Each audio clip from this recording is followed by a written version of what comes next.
Well, hey there, viewer. Now, are you in the kind of scenario where you have always wanted a snake? I mean, you just think snakes are an amazing animal, you really want to keep them, however, the family's just not okay with it. For any given amount of reasons, you know, maybe they think snakes are ugly, maybe they just don't like them, maybe, hey, maybe they have a fear of them, it's a common phobia, or maybe they just don't trust animals without legs. I can understand, but hear me out. On this question quite a lot in my years of doing YouTube. A bunch of people have come either in comments, private messages, blah blah blah.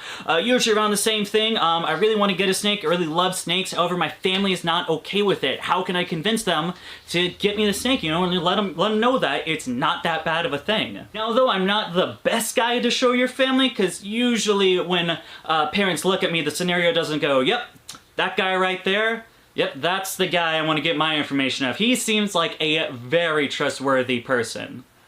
Hey, I wouldn't have gotten a snake tattooed on my skull if I didn't love him. Off to a great start. I wanted to take today with this video and kind of just make it all about snakes. We're going to be heading over into the reptile building. I'll be talking about, you know, all of the different snakes I have. We'll be taking everyone out, going over just some of the kind of misconceptions with snakes, you know, why they actually do make good pets. And then lastly, some of the myths, you know, common misconceptions and myths that come with these animals that a lot of the general public still hold on to, these certain stereotypes that we're going to debunk today. With all that being said, let's sit back, relax, and dive into talking all about snakes and why they make a rad reptile. Roll the intro.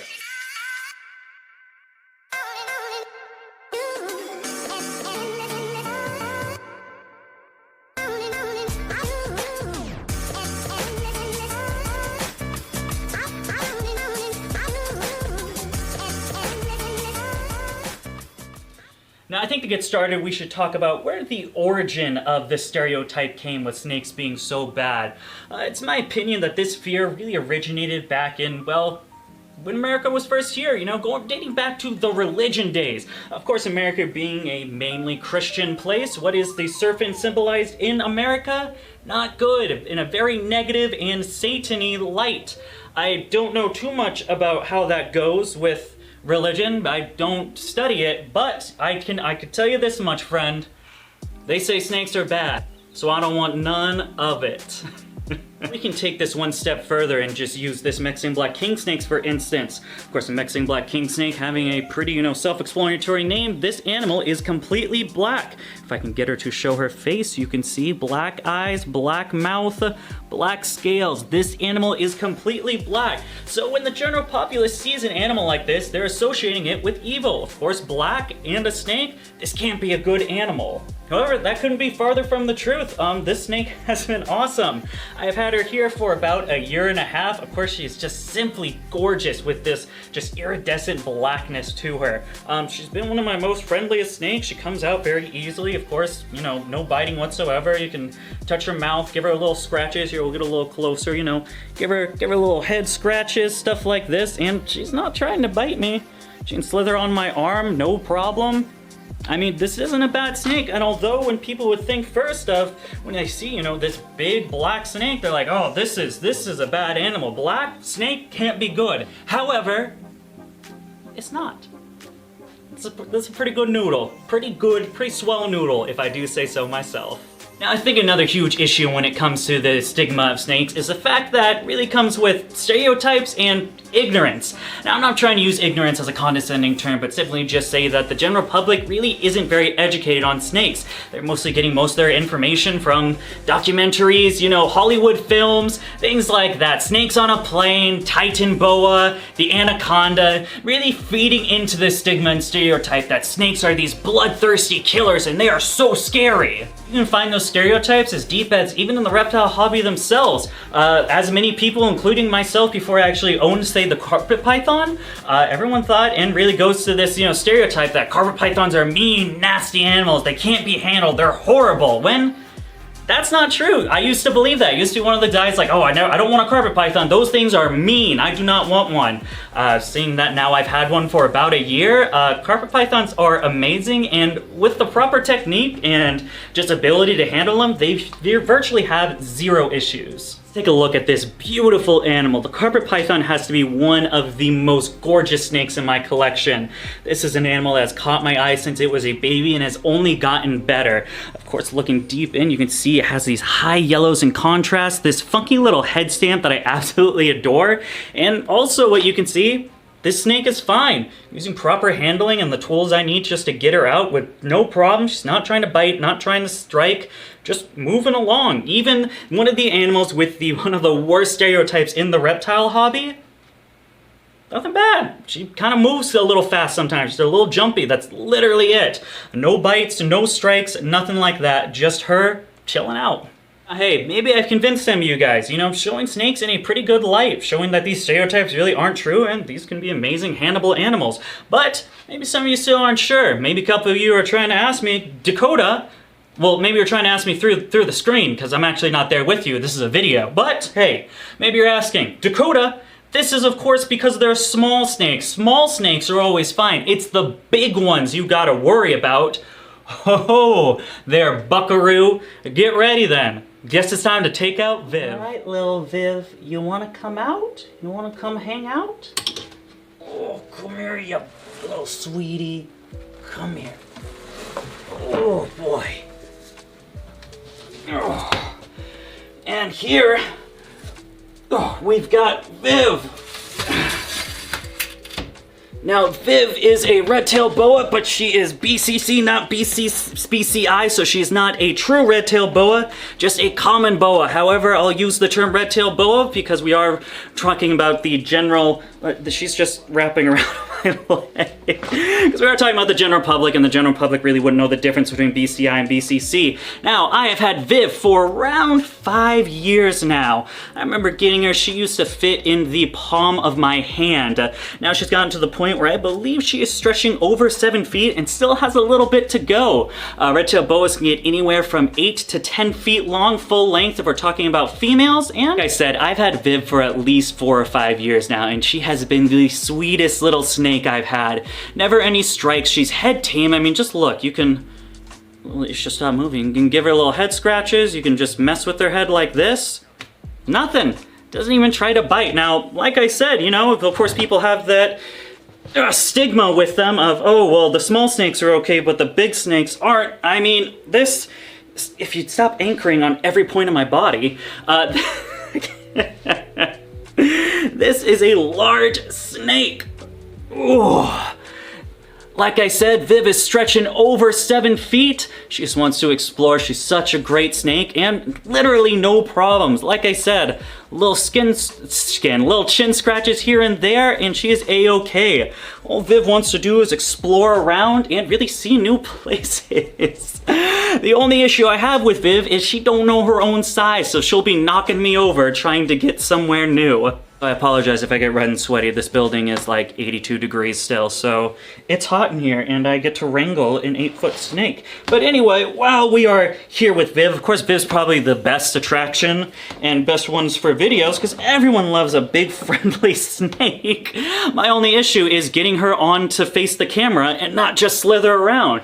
Now, let's talk about some of the common myths with snakes. The biggest one you'll probably ever hear, I'm sure everyone has heard of it, snakes will size up their meal. You better not sleep with this one, because she's just gonna be looking at you and thinking, man, that might be dinner.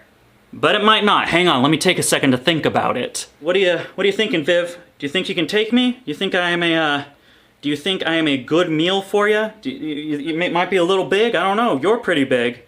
You gonna take a few to think about it? Oh, take your time, I'll wait. She is so strong, she's like pulling my arm away. That's literally how silly that sounds. In the wild, snakes aren't going to be able to size up their meals. How? How would they be able to do it? You're telling me that a snake is going to find some sort of rodent, mammal, anything like that, birds, mammals, like I said mammals like 4 times now, any type of meal, and that it's just going to stay there for however long the snake needs to think about if it should eat it or not? Nope, that's just not the case. Snakes are opportunistic and ambush predators. They are not going to be going out and hunting and then trying to figure out, oh, is this the meal for me? Is this the one that I need? No, they're going to wait for prey to come to them, and then when it does, they're going to eat it. No matter if it's big or small, they'll figure that part out later. These snakes are a eat first, ask questions later kind of snake. Hey, could you stop messing with the shelf? All right, go down there. No, not to the shelves. Viv, what are you doing?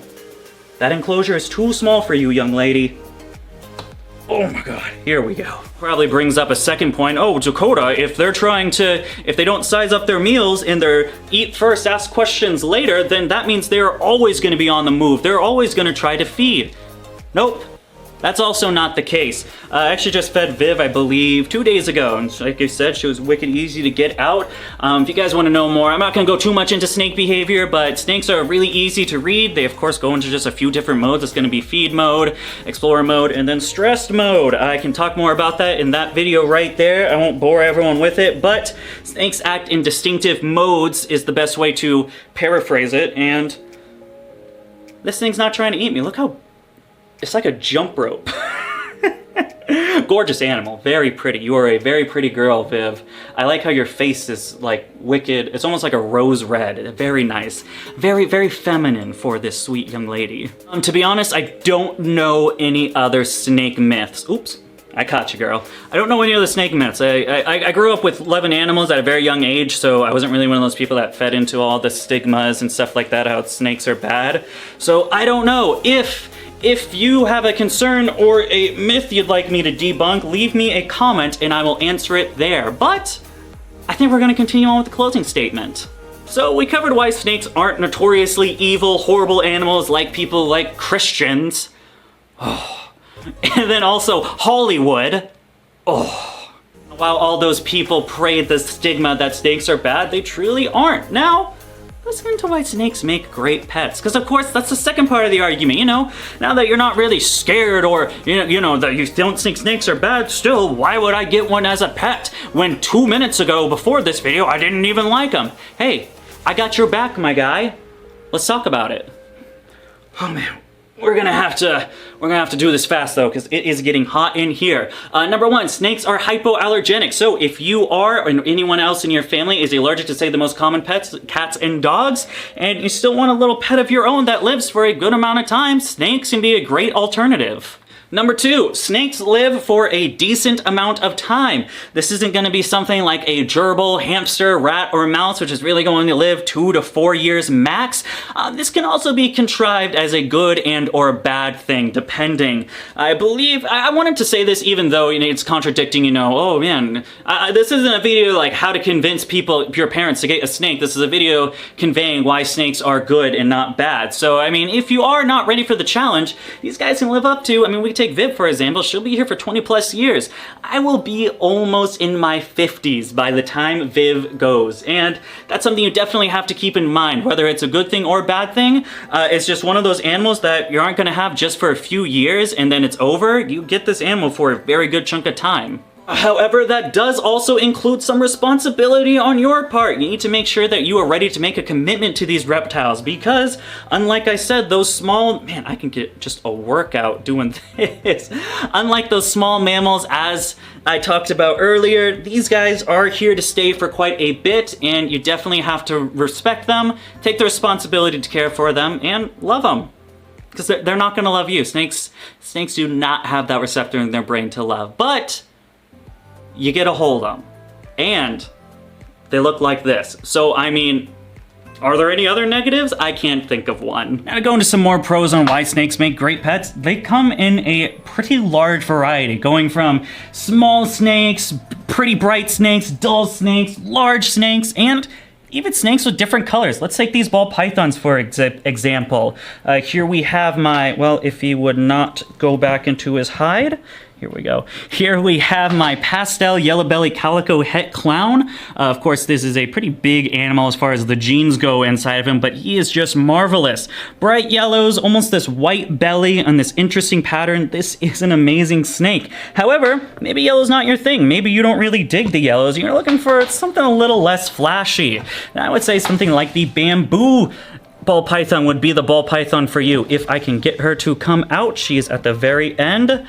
Here we have this marvelous bamboo. Not as super bright and flashy as the calico yellow belly pastel, but this nice subtle brown. It still has just some subtle beauty to it. This is just an amazing snake, and the list goes on and on from there. Unfortunately, I don't own a bunch of ball pythons, so I can't play this game of opening rack systems and saying, oh, we'll get this, we'll check out this. We only have the two. I mean, we got this, I also got this bumblebee. She's pretty rad and different. I mean, maybe you want an in-between. Not so much flashy colors, but you still like yellow. I spooked her head. Ball pythons are a little head shy. That's the only problem with them. But check this girl out. You know, not as flashy as the other guy, but still this nice, beautiful, subtle yellow with amazing head pattern. Look at that head. That is awesome, and she's a wonderful snake. To basically summarize all this, snakes are not bad as the media will portray them to be. They can make fantastic pets for family. Depending on what snake you have, you really only have to feed it once a week. It's a pre-killed item. Literally, when you think about it, it's chicken nuggies for reptiles. I mean, yes, they're mice, but if you just think of them as chicken nuggies, you won't have any problems. A variety of different sizes and colors, so depending on what snake fits best for you, there will definitely be an option there. All in all, I think snakes make one of the best pets for people. If it's a loving family that's really looking for something that they can observe, really have something that they can do a lot with the enclosure, and then really just enjoy for a long period of time, snakes are definitely the animal for you. So, I believe that is going to wrap the video up for today. And, as always, if you like the video, please feel free to give us a thumbs up. If you want to see some more of my animals or my breeding products, you can follow me on Facebook, Instagram, DBCB Exotics. We're also on TikTok if that's still a thing. We also have, of course, a number of different merch designs like this one, and that one. They're all pretty cool. You can get down there at teespring.com where we have Patreon, patreon.com/DBCB Exotics, where you get the premium DBC. Why did I choose a name for my business that tongue ties me so bad? You can get premium content like up-to-date updates on all of the breeding projects I'm doing. Of course, we have a number of animals that we're breeding. You saw 3 of them right there. Those were those ball pythons. We're going to be breeding those this year. There's definitely a bunch of other stuff. Animals I get in, the pictures I take, you guys get first look at them, even first dibs on some of the animals I produce. So if the ball python does interest you, hey, maybe you're going to want to go on there so you can get first dibs in the first pick of one of those beautiful babies. Well, that is my spiel. I think I'm going to wrap it up. I hope this helped some of you guys. I hope it didn't do the opposite and they were like, wow, why did you show me this clown? This guy doesn't know what he's talking about. Now you double can't get a snake. Even if I think you can get a snake, you got to do something else because this guy brought you one step back. I hope that didn't happen to you. I tried my best. That's going to wrap it up, folks. Roll the outro.